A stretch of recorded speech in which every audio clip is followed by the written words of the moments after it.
Hi, good evening, everyone. Let's get started. So we are still waiting for a few more to join. Let's give some time. There are people who are joining for the first time today. We started the session last week, so today is actually the second day of the module. But we'll have a quick recap on the course content and what we have covered so far. And then we can move on. We actually did cover much other than the definition of management. So we covered part of chapter 1. Today we'll be covering the rest of chapter 1 and maybe some parts of chapter 2. And then the rest of it next week. We usually complete in 5 sessions. Today is the second session. So we should ideally have completed half of second chapter, because they have a total of 4 chapters to be covered in 5 sessions.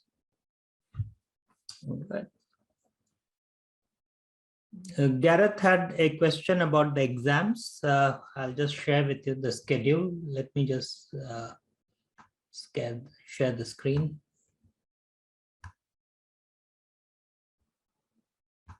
This is the course content for level 5 advanced diploma, and there are 5 compulsory subjects.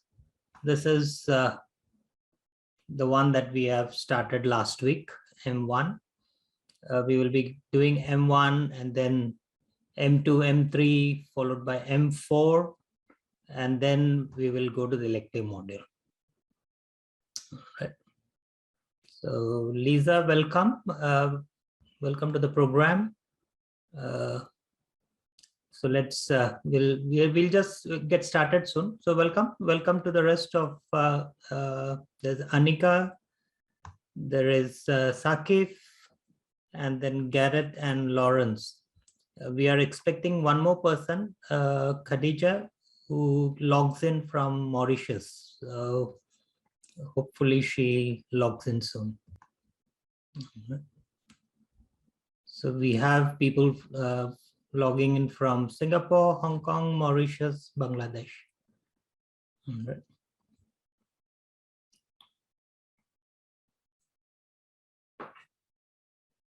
Anika, are you based in Bangladesh or you're logging in from elsewhere?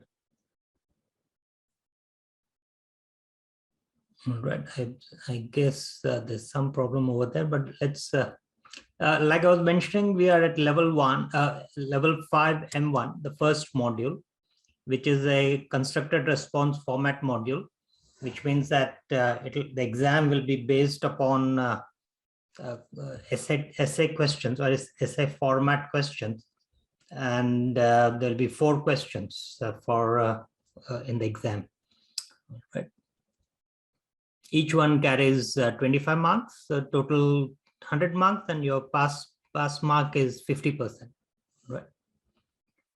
There are 3 elective modules. In the past, we have offered M6, M7, and M8. These are the 3 modules that we generally offer. But if anyone has any specific interest, you can let us know. We'll see if everyone has similar interest on, right? And then we can choose any one of them. But at the moment, we are offering category management, achieving competitive advantage, and project and change management, which you feel that these are the appropriate topics for a level 5 manager. All right.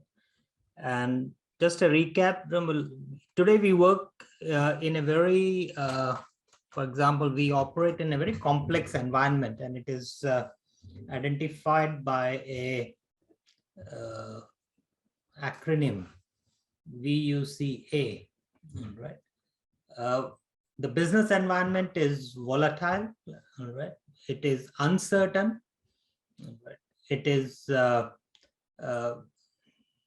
volatile, uncertain, I can't offhand recall, ambiguous, Sorry. Complex, ambiguous. Complex, yeah. Sorry, that's right. Thanks, Lisa, for my mind just went blank. Yeah, volatile, uncertain, complex, and ambiguous, right? These are the conditions under which managers are currently operating, and what worked in the past are unlikely to work in the future for many reasons, because the people that they are managing, has the expectations of these people have changed over a period of time compared to managers of the 1900s or 1930s or 1950s or 1980s or 2000 or even 2010. Expectations are different, all right, as compared to the managers themselves when they started work. So the process of management becomes more complex. And today we are working, managers are dealing with a business environment which is very uncertain and volatile and complex and ambiguous, and people who have different expectations. All right. And we talk about technologies, right? We talk about industry 4.0, supply chain 4.0 technologies in workplace. So that process of management becomes, sorry, I'll come back to that. The process of management, which basically integrates an organizational activity and the operational activity of the organization with the needs of the individual, becomes very complex because the needs of the individual are different. The expectations of the individuals are different. You have millennials, you have Gen X, you have Gen Y, you have Gen Z, different expectations as compared to people who are baby boomers. They are still in the workforce.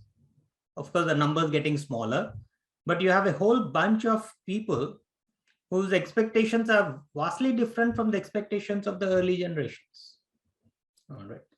So how does a manager seek to integrate the expectations of the organization and the expectations of the employee together in order to make the organization efficient or fulfill the objectives of the organization? And there's a concept called psychological contract. Right. We have to understand that when an employee joins an organization, he has certain expectations.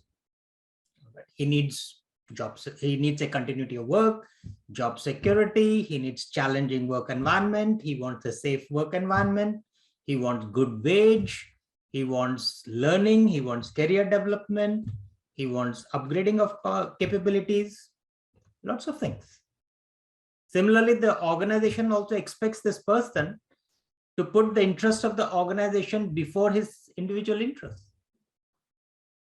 It expects the individual to contribute to the objectives of the organization. It wants the organization to be committed to the organization, the employee to be committed to the organization. It wants the organization, the organization wants the people to be motivated. But yet, the commitment, the motivation are subject to changes depending on the changes in the business environment. What motivates an individual today may not be the same, maybe 2 years, 3 years, 5 years later.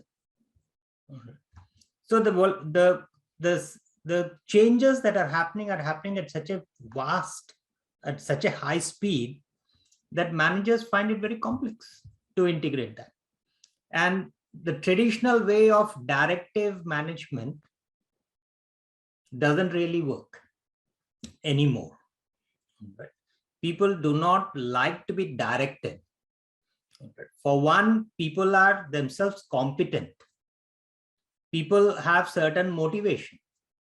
And under that scenario, you cannot have a directive kind of management. So over a period of time, the directive management is changing to facilitative management. But then you can't have a one size fit all. You have to have what is called situational management or contingency approach to management. Depending on certain situation, a certain aspect of management, certain style of management. In another situation, maybe a different style of management would work. So you cannot have a one size fit all in management approach also. All right. For example, if you are looking at various activities within the management process, and a very old theory, Luther Gulick's theory was POTSCOP, and I personally like this because it's easy for me to remember. Planning, organizing, directing, staffing, coordinating, reporting, and budgeting. These are the aspects of management process. Right? You need to coordinate people. You need to plan individual activity. You have to ensure that individual activities are aligned to the organizational activity. People are motivated. People are committed. You need to plan the processes. You need to plan the work task. Right? So whether you use PODSCAP or use that model in that 2x2 matrix, basically means the same. The process of management refers to planning, organizing tasks, organizing resources, directing, which is a bit of a problem here because that is a Luther Gulick's definition was quite many years ago. So that was a directive kind of management at that time. So maybe here directive, facilitative, or contingency. Right. So you may change that directing, which is kind of obsolete, but under some certain situation would be the ideal management process, could be facilitative, could be contingent. Staffing, that is recruitment of the right people, all right, and ensuring that these people are motivated, ensuring these people are committed, right? And there are many ways in which people are motivated and committed. Some people could be through monetary, some could be through challenging activity, and so on and so forth. And we'll discuss it in a short while. And then ensuring that the relationship between the organization and the people is harmonious and contributing to the organizational efficiency at the end of it. So the psychological contract between the organization and the employee becomes very important because each of them have to have certain expectations from each other, and these expectations have to be met. Just to recap, because Gareth had a question in terms of exam schedule. Now, a lot of people argue that an organization is a collective, is a collection of people.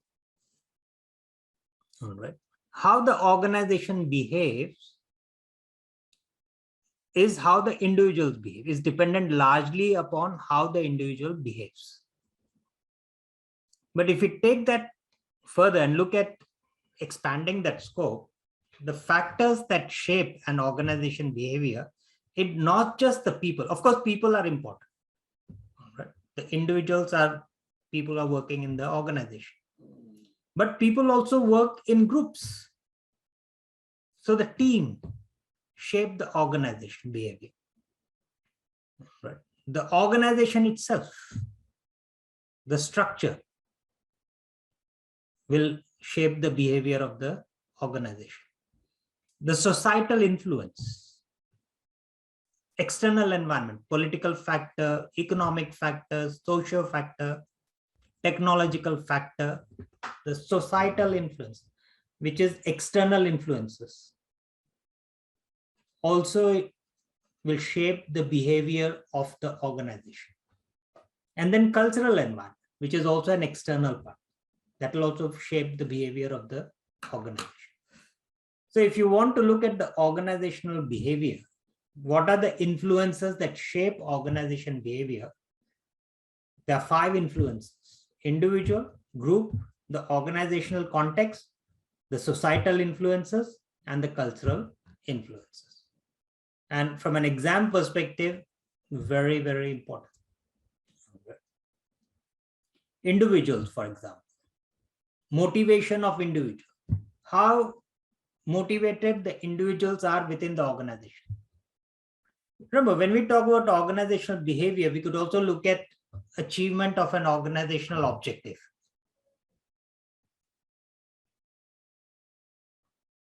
achievement of organizational objective. If the organizational objective is maybe profit, return on investment, what are the factors that will influence them? Right. The individuals, the team, the organizational context, structure, the external influences, societal influences, technological influences, and cultural influences. Individual, very important, how motivated they are, how committed they are. Remember, when you hire a person as a manager, out of 20, 10, whatever numbers, you have finally selected this person. He is now working in the organization. Right? Now, this person is competent in your view because you have selected the best person. Will he perform? Question mark. Because performance is not just dependent on competence. Competence is a threshold requirement. If you do not have this competence, you will not get the job also. If you, for example, you work in an organization, Gareth works in oil and gas industry. If he didn't have the competence, he will not even get the job.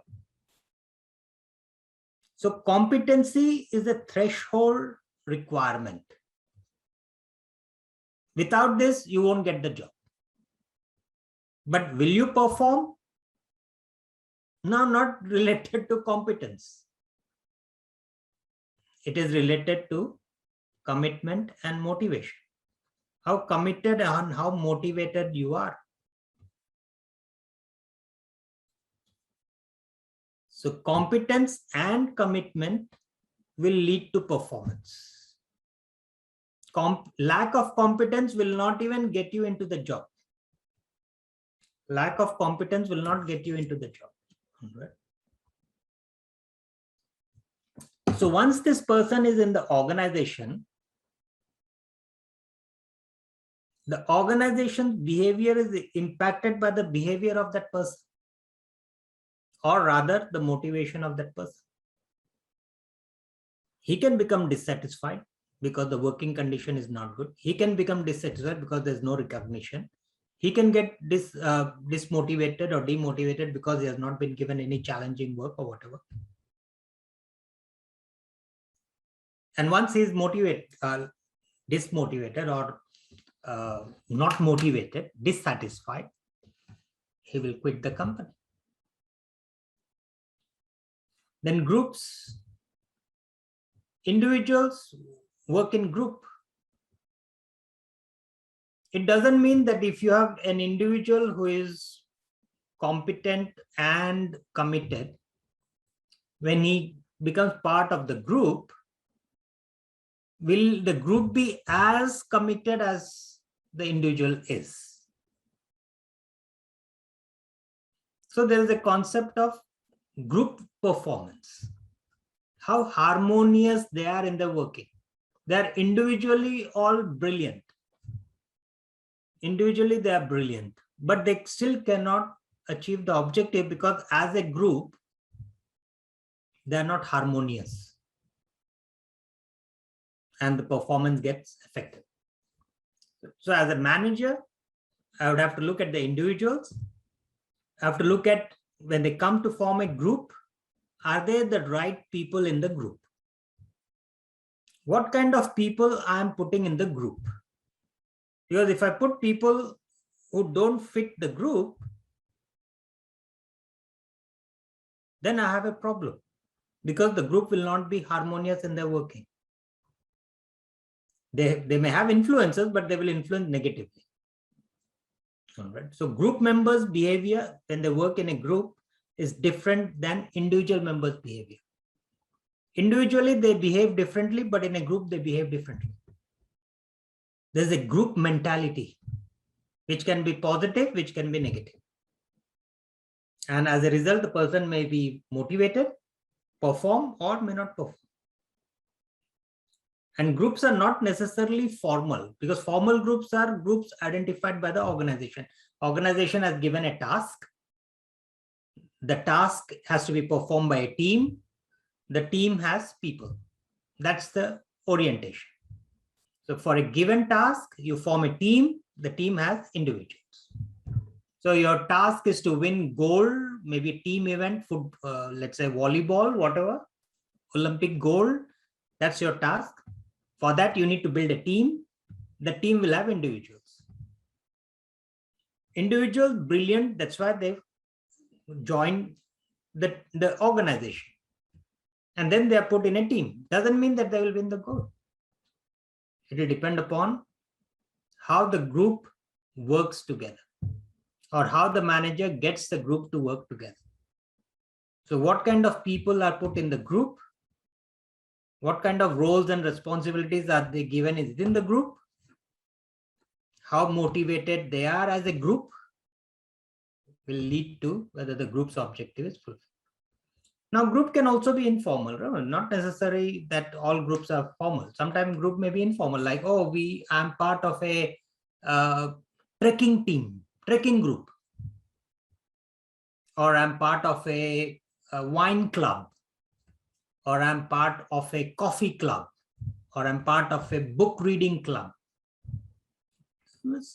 People with similar interests come together for a social activity. It can be encouraged by the organization or it can be their own. So organization may have certain social group. Like this one is a cross country because anyone who is good in athleticism can join the group. This is book reading group. This is whatever volunteer group and so on. Informal. Or it can be beyond the office, beyond the organization's boundaries also. Group dynamics becomes very important. Because when people come together as a group, that will depend upon how the group members are working together with each other. There is an interdependence between the group members. One is interdependence of fate. All right, they have to perform a task. All have to work together for the task. All right. So that is one so-called aspect of group dynamics. The task brings the group and the group comprises of individuals. And then the task interdependence. So the task may create a positive working environment or the task itself may create a negative environment. Because if the task is beyond the reach of the group, they would not be motivated to work for the task. They may not, if they think that they do not have the capability to meet the task, the group will find it very difficult to work towards that task because the task is beyond their reach. So the task also has to be aligned with what the group can be expected to achieve. If it is not, then you have a problem. But no matter how hard they work, they'll not be able to achieve the task. And if the task is within their capability, they understand what is the expectation of the task itself, then it will depend upon how well the team is working with each other, how interdependent they are as members of the team. And to influence the team, the kind of management approach that managers can use, and Lewin identifies a spectrum. You can have autocratic leadership, you can have democratic leadership, or you can have laissez-faire. Autocratic is you decide, all right, you decide for the team. Democratic is the team decides as a democratic, whatever they feel is right, or laissez-faire, each one for themselves. Right, each one for themselves. And we'll look at in detail more the management styles, because based on that, you'll have different management styles. Organization. Organization itself has an influence on on its behavior. For example, the mission of the organization. All right. If the mission of the organization is the protection of the animal welfare, the behavior will be very different than an organization that is for hunting animals. So if the organization's objective is welfare of the animal, and another organization is let's say meat processing plant, their behavior will be different, because the objective is changing the behavior of the organization, influencing the behavior of the organization. If the organization behavior is social responsibility compared to profit, the behavior will be different. The technology that the organization uses will have an influence on the behavior of the organization. The size of the organization, larger organization behave differently compared to smaller organization. Local organization work very differently than a multinational organization. The behavior is different. The environment in which the organization working, and later we'll see the societal and the cultural, the political environment, the economic environment, economy factor will have an influence on the organization behavior. There used to be something called dinner and dance, and everybody used to have fun time during the end of the year. But poor economy, there's no more dinner and dance. It's all gone. COVID, behavior totally different. Previously, if you suggest to someone, I'll work from home, they'll think that you're trying to avoid work. But after COVID, work from home has become a norm, and managers have no problem with that. Just before COVID, if somebody says, I want to work from home, manager will look at him and say, are you serious? Today, the person says, I want to go back to office and work. The manager, are you serious? Things change.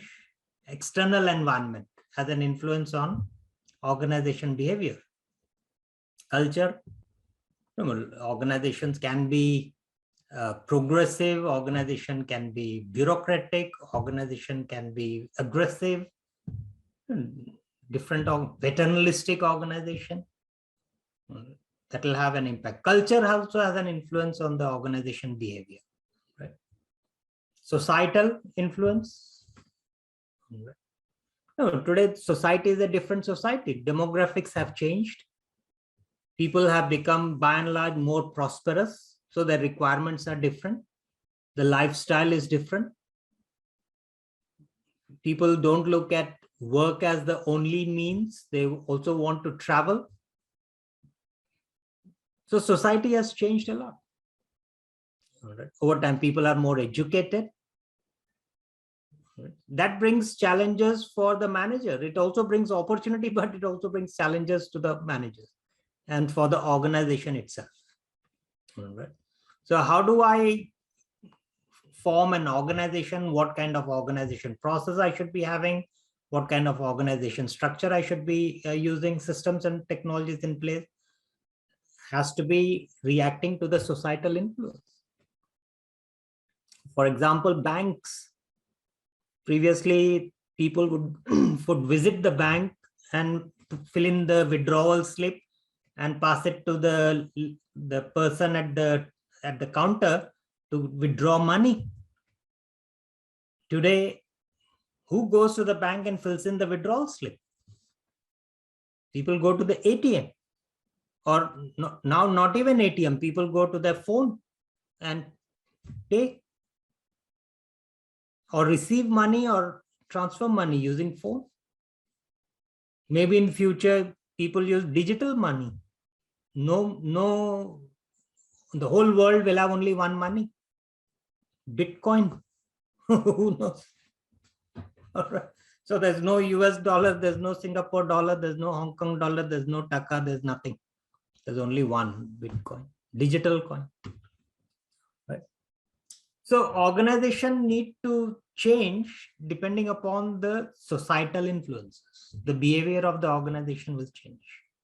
Otherwise, the organization will be left behind. There's no organization anymore, because the people who are working in the organization will start to go away.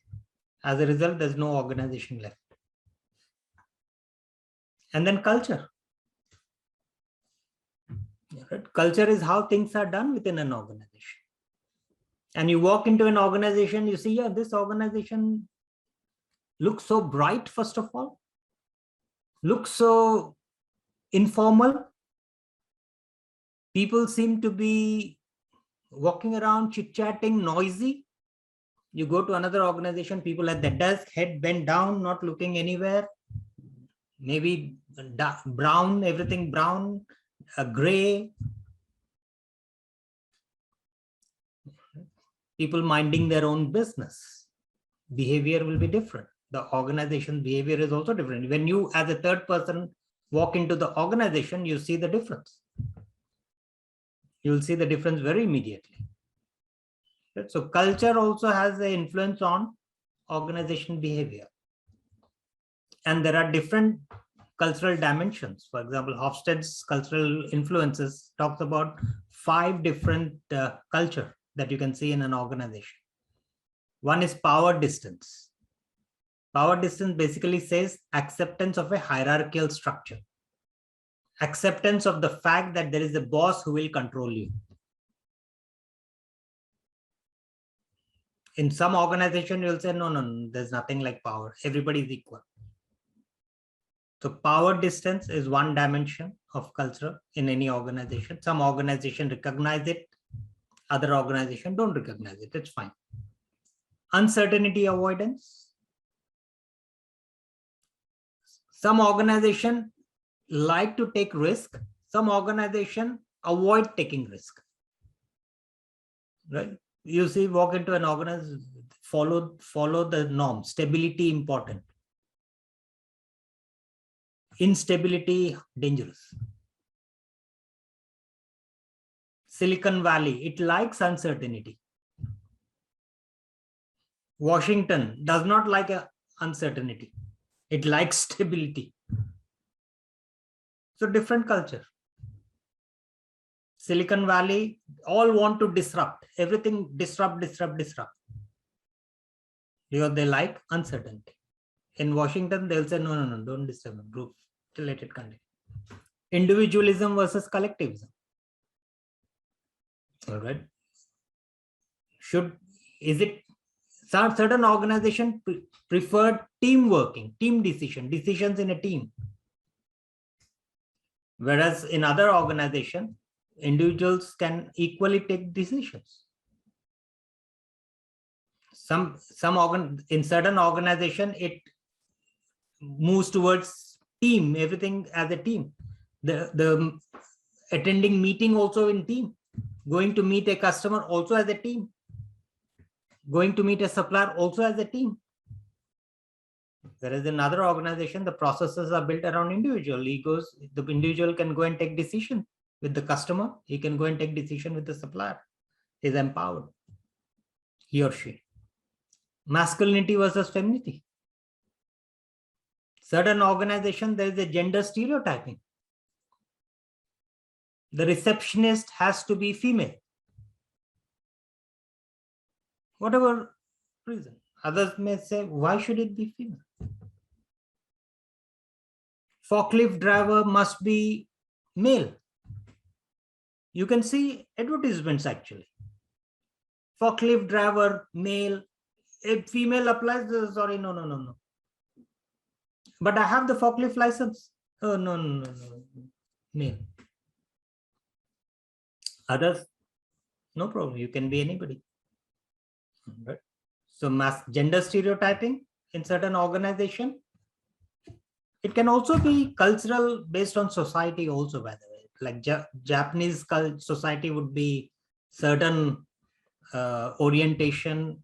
The US would be certain other orientation. But you can see that in an organization and you will see that in their advertisements actually. Long-term versus short-term orientation. Right. Certain decision-making time frame in organization will be long-term. Stability versus fast-moving change. There's no long-term. You should be thinking about 1 year. I can't be thinking 5 years later. Every year. So telecom industry, handphone industry is a very short-term orientation. They're not looking at long-term. There's nothing long-term. Long-term, they may not even be there. Nokia lived for how many years? Or HTC lived for how many years? No more long-term. Long-term days are over. But certain organizations still long-term. And they are in minority now. But most organizations are short-term orientation.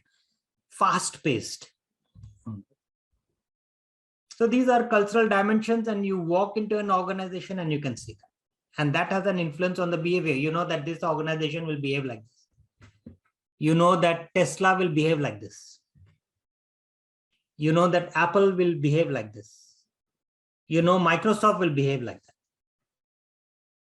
Or you know that maybe Siemens will behave like this, or Samsung will behave like this. Organizational behavior dependent on these 5 things. All right. The individual who work in that organization, their own personality, their own motivation, group, how they work together as a group, the group's motivation, the group's personality. The group also has personality. Organization itself, its mission, its objectives, its structure. Then you have external factors like societal influences, then cultural influences. So these are the 5 influences within which dictate organization behavior. And very important, because from a manager's perspective, if I have to change the behavior of the organization, these are the 5 things that I need to look at. Then cultural types also, like I said, geographical. Different countries have different historically or as a group, a certain culture. Right? Linear active, which is one culture, North America, Britain, Australia, New Zealand, most of this Western world. All right. Multi-active, reactive, major countries in Asia, most countries in Asia, except the Indian subcontinent, which is a bit hybrid. All right. Linear active talks half the time. Right. Multi-active talks most of the time. Right. Talks most of the time. Reactive listens most of the time. Listens most of the time. And I'm sure if you are in Bangladesh, you would be very familiar. Talks most of the time. You go to any coffee shop, roadside, you have people talking all the time. People are good at talking. Okay. Linear active does one thing at a time, so the results will be better. Does several things at a time, maybe better, may not be better, but yeah. Reacts to, again, reactive. Plans ahead step by step. Plans grand outlines only, because things are so flexible. Looks at general principles. Polite but direct. So Western societies are polite but direct. If they don't like you, they will say, sorry, we can't get along well. You go your way, I go my way. Whereas multi-active, emotional. Everything is emotional. Decisions are emotional, emotion-based. Reactive, polite, but indirect. Because remember, face is an issue. You can't say things to people's face. You have to give people face. Right. Partly conceals feeling. Multi-active displays feelings. All right. Reactive conceals feelings. These are geographical. Right? So in that particular geography, that's how people will behave. Confronts with logic. Multi-active confronts emotionally. Reactive never confronts. There's no confrontation. Right? Dislikes losing face. Has good excuses all the time. Must not lose face, like I discussed earlier. Rarely interrupts. often interrupts in multi-active. In reactive, does not interrupt. So job-oriented, people-oriented, very people-oriented, and so on. Remember, each country, each geography has its culture, and the organization within that country having that kind of a culture will behave differently. But problem today is, especially for a lot of, especially Singapore, Hong Kong, New York, London, and such places, organization has become a united nation. You have a lot of people from different countries. Each has certain cultural baggage. If you are a manager in that organization, compared to an organization in which people are from the same culture, your management style will be totally different. Now you have to be culturally sensitive on top of all other aspects. Otherwise, you will have people who are not motivated or who will quit the organization. Whereas if you're manager in an organization which has people from the same culture, easy to manage because the expectations are very alike. That is why a lot of managers tend to recruit people who mirror them, rather than try to deal with a diverse pool of employees, which is very time consuming for the manager. But the disadvantage with that is, if you have employees with the same cultural background, the creativity, the innovation, the curation of ideas will be missing compared to a diverse group of people who will bring in different perspectives to the product, to the market, to the ideas. So management process may become challenging, but it leads to better results with a diverse workforce compared to similar workforce.